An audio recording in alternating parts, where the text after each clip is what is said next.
여러분의 구독은 영상을 제작하는 데 큰 힘이 됩니다.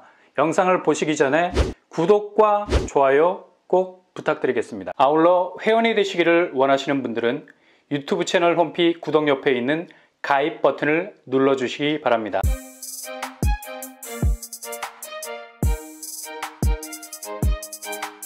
안녕하세요. 뻔뻔한 복덕바입니다. 이제 다들 눈치를 채고 있는 분위기인가요?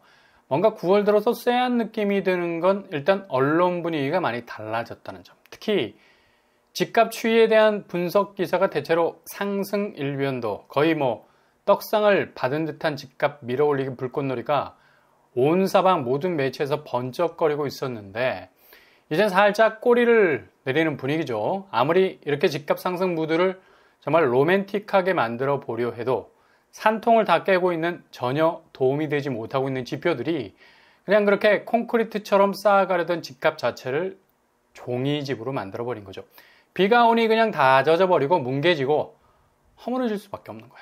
그냥 종이의 집이 되어버린 건데 그만큼 동서남북 모든 곳의 지표들이 빨간불을 들고 서 있는 상황이라서 하반기 집값을 장담할 수 있는 분위기가 아니란 얘기죠.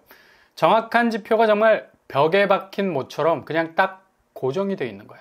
당장 매물 건수 줄어들고 있는데 이게 상대적인 비교 수치가 중요하지 않습니까? 연초 대비 무려 31%가 증가하고 있다는 건 상당히 눈에 띄는 증가 속도라는 얘기죠. 확대가 된다는 건 스피드와 관련이 있는 건데 얼마나 빠른 속도로 퍼져나가느냐, 결국 시장의 충격이라는 그 레벨이 달라질 수 있는 거죠. 그래서 8월 말 7만 1000건에 달하는 매물 등록수, 이거 확실한 집값 하락의 분명한 전조현상이거든. 물론 지금 집값이 오르고 있는 곳들 중심으로 이건 어디까지나 실거래가 반등이기보다 호가 반등, 그러니까 부동산 시황 자체가 안개를 걷어들이고 쨍쨍한 가을 하늘처럼 맑게 개인다는 전제하에 급매물로 빠져나간 저가의 집 매물들이 청소가 되었다고 생각하고 엄청나게 펌프질을 해서 올려놓은 매물들은 내놓고 있는 상황이다 라고 해석할 수도 있어요. 그만큼 제가 받고 테러를 구축하겠다는 건데 이건 지금 뚝뚝 떨어지고 있는 거래량과 비교해보면 그렇게 펌프질을 해놓은 호가로 딜을 칠 만한 수요가 없다는 얘기지. 누가 호갱되고 싶겠어요. 그만큼 이전에 1차 폭락 때 급매물로 나와서 거래된 단가 거래표가 있는데 이 한선을 2배, 3배 정도 뛰어넘는 가격에 집을 사겠다고? 택도 없는 말이죠. 그래서 계속해서 거래 건수는 줄어들고 있는 상황입니다. 지금 매도자 우위 시장이라고, 그러니까 집값 원하는 대로 올려서 내놓은 집주인들이 유리한 지점에서 가격을 조율할 수 있는 시장이라는 건데 이건 완전 개뻥이죠. 뻥튀기 해놓은 집값을 누가 쳐다보기라도 하나요? 실제로는 집을 사려는 사람들은 급매만 노릴 수밖에 없는 상황이죠. 상대적으로 가격이 착하게 나오니까. 그러니 집을 팔려고 내놓은 웨이팅 시간이 길어집니다. 실제로 매도자 우위 시장이 아니라 그 가격선에서 딜을 쳐줄 수 있는 매수자, 그러니까 적정 가격선을 물고 들어가려는 데 있어서 결정권자가 되는 매수자가 우위에 선 시장을 할 수 있습니다. 그러니 9월부터 집을 내놓은 사람들 마음이 더욱 불안한 마음에 부채질을 할 수밖에 없는 거죠. 지금 아니면 평생 못 팔 것 같은 불안이 더욱 가중이 되거든. 안 팔리면 없잖아. 집 내놓은 사람, 특히 가격에 펌프질을 한 사람들 그 심리 기저에 콘크리트처럼 쫙 깔려있는 심리입니다. 그러니 안달이 날 수밖에 없는 거고요. 이렇게 팽팽한 심리전이라는 쌍방의 밸런스가 와르르 무너지는 때가 바로 9월이라는 얘기입니다. 왜냐? 시장의 아주 중요한 신호, 시그널이라고 하죠. 3가지가 떴거든. 지금까지 1차 폭락 이후에 집값이 다시 정신 챙겨서 정고점을 회복한 해 만에 떨어진 집값에 대한 핑크빛 로망을 꿈꿀 수 있었던 건 바로 부동산 쪽으로 흘러들어올 수 있도록 인공적인 수로를 잘 파줬기 때문이죠. 현금이 집을 사고 파는 데 있어서 잘 흘러갈 수 있도록 동원력이라는 모토를 달아줬는데 이게 대출이라는 얘기죠. 근데 당장 그렇게 망고땡일 것 같았던 대출 상황이 급속도로 얼어붙기 시작하고 있습니다. 한정없이 이 자금들이 부동산 쪽으로 흘러들어가서 정말 이전에는 결코 볼 수 없었던 부동산 대호황기가 올 수 있을 것 같았는데 돈이라는 게 워낙에 예민한 녀석이라서 주변 여건이 돈줄이라는 목을 죄기 시작하면 돈은 자금이 아니라 자폭이 될 수가 있어요. 급속도로 변해버린 대내외 여건이 지금 부동산으로 흘러들어온 자금을 가장 위험한 폭탄으로 만들어버렸죠. 내 돈이 아닌 모든 돈은 이자라는 독을 품고 있어서 이게 잘못 물리게 되면 코브라가 내뿜는 맹독이 될 수도 있습니다. 돈은 멋지게 빌려서 폼나게 집을 사는데 써버렸지만 이후 금리가 들썩거리기 시작하면 돈이 싸질러 놓은 이자, 이게 눈에 보이지 않는 것 같지만 영끌에게는 지구 중력보다 무겁게 느껴지는, 가장 무섭게 다가오는 무게감이 된다는 사실, 영끌들의 피눈물을 통해서 볼 수가 있는 겁니다. 지금 당장 미국이 긴축의 끈을 놓지 않고 있고 한국의 시중은행 금리는 중앙은행이 기준금리 동결로 버텨주고 있기는 하지만 하반기로 갈수록 금리를 올려야 하는 상황이 가속화되고, 게다가 중국발 부동산 위기까지 겹쳐서 경기가 상저하고를 기대하기가 어려워졌죠. 부동산 PF 상황이 녹록치 않아서 연체율 리스크가 잘못 관리가 되기라도 하면 그냥 개인 연체 폭탄으로까지 번질 수가 있어서 그냥 온 사방 대출로 깔아놓은 돈들이 이젠 돈방석이 아니라 가시방석이 되게 생겼어요.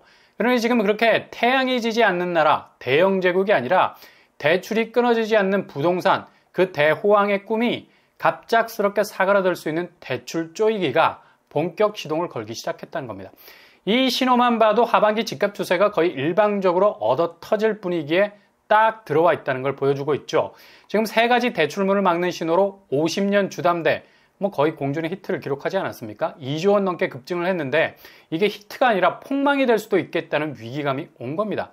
너무 많은 돈이 풀려나간 게 위험률을 압도적으로 높이게 된 거고요. 이참에 10년 깎아서 40년으로 축소하자는 쪽으로 가고 있죠. 지금 50년 주담대가 상당한 부동산 리스크가 될 수 있다는 걸 보여주고 있는 액션일 수 있고요. 한도를 축소하겠다는 거죠. 그리고 특례보금자리론 금리가 절이라서 아주 쏠쏠했는데 일반형, 우대형 다 인상을 해서 금리 혜택 축소하고 있습니다. 세 번째, 인터넷 뱅크 금리 인상 얼마나 접근성이 좋았습니까? 특히 주담대로 접근하기에 이만한 낮은 장벽이 없었을걸. 근데 인터넷 뱅크 주담대 금리 인상 들어가고 있잖아요. 이게 단지 대출문을 좁힌다는 것으로 이 세 가지 국면을 보면 안 된다는 거죠. 이후 부동산 시장 자체가 상당히 위축될 수 있는 본격 하락장이 온다는 걸 미리미리 대비하고 있는 겁니다. 이렇게 대출문이 아무런 제재 없이 무한정 열려 있게 된다면 급격한 금리 변동 폭풍이 오면 그냥 그 금리에 물려있는 사람들 다 죽는 거거든. 그러니 미리 안전망을 걸어두는 겁니다. 이 세 가지 대출 루트 중에 50년 주담대가 지금 거의 과잉 대출의 원흉이 되고 있죠. 7, 8월 사이에 늘어난 5대 은행 가계대출 잔액 추이를 보면 거의 조 단위로 늘어난 대출 궤적을 볼 수 있어요.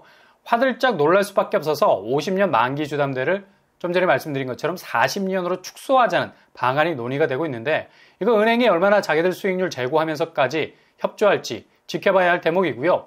연령 제한까지 왔다가 결국 은행 자율권에 맡기기로 했고요. 그리고 특례보금자리론 역시 넓은 의미에서 효자 역할을 했는데 역시 금리를 인상하는 방향으로 쪼이기 시작했습니다. 그리고 인터넷 뱅크 역시도 금강원에서 관리점검을 시작해서 대폭 늘어난 주담대 대출 관리, 카카오, K뱅크까지 주담대 금리까지도 줄줄이 인상을 하고 있습니다. 결론적으로 대출을 쪼이겠다는 건 위기관리에 나서겠다는 거고요. 이렇게 돈줄이 마르게 되면 집값은 급격하게 변동성을 보일 수밖에 없는 겁니다.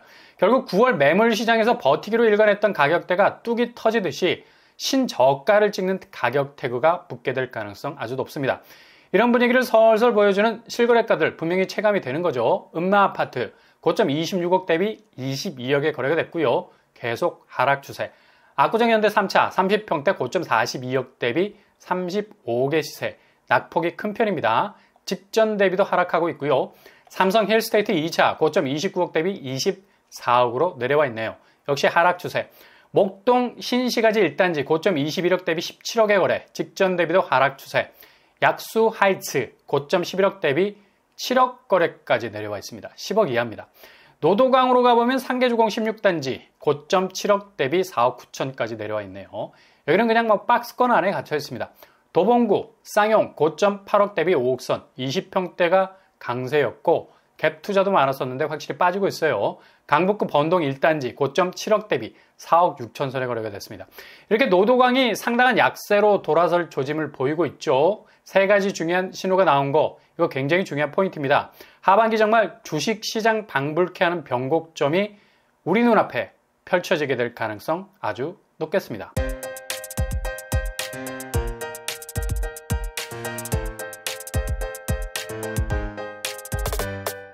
오늘의 부동산 캐릭터처 하반기 아주 중요한 세 가지 포인트 신호가 터졌습니다. 정말 향후 집값이 난리가 날 가능성 높죠. 이미 눈치를 채고 있는 분위기가 더욱 확대가 되는 것 같고요. 이렇게 9월은 부동산 시장에서 가장 변화무쌍한 한 달이 될 것으로 보이네요. 오늘도 응원합니다. 여러분의 길이 꽃길만 되실 수 있길 바랍니다. 이상으로 뻔뻔한 복덕방을 마치겠습니다. 구독과 좋아요 부탁드립니다. 감사합니다.